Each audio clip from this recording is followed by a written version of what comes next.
জীবনে যদি বারবার পড়ে যান তাহলে পথটাকে বদলান, স্বপ্নটাকে নয়। মনে রাখবেন, গাছ কিন্তু পাতা বদলায়, জায়গা নয়। পৃথিবীতে শুধুমাত্র স্বার্থপর মানুষগুলোই ভালো থাকে, বাকিরা তো কেবল অপরকেই ভালো রাখে। জীবনের অভিজ্ঞতা থেকে বলছি, যত একা থাকবেন তত ভালো থাকবেন। জীবনে ভালোবেসে যে কাউকে পেতে হবে সেটা বড় কথা না, তাকে না পেয়েও সারা জীবন ভালোবেসে যাওয়াটাই অনেক বড়।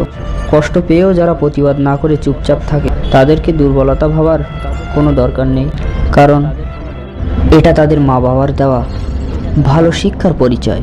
কথাটা তেতো হলেও সত্য। তুমি যার কাছে সোজা সরল হবে সে তোমাকে সস্তা ভেবে দূরে ফেলে দেবে। রাগের সময় একটু ভেবে কথা বলবেন, কারণ রাগ শেষে সে হয়তো তোমাকে ক্ষমা করে দেবে, কিন্তু তুমি কি তোমার বলা কথাটা ফিরিয়ে নিতে পারবে? মনে রেখো, ধনুক থেকে বেরানো তীর আর মানুষের মুখ থেকে বেরানো শব্দ একবার বার হলে তার ফেরানো যায় না। সময় ভালো থাকলে সবাই আপন বলে দাবি করে, আর প্রতিষ্ঠিত হতে পারলে সবাই পরিচিত বলে পরিচয় দেয়। সময় খারাপ যাচ্ছে, মনে কষ্ট পেও না।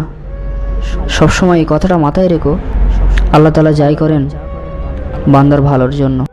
বৃষ্টি না আসলে যেমন বোঝা যায় না ছাতার কোথায় কোথায় ছিদ্র আছে, তেমনি খারাপ সময় না আসলে বোঝা যায় না কার মনে কি আছে।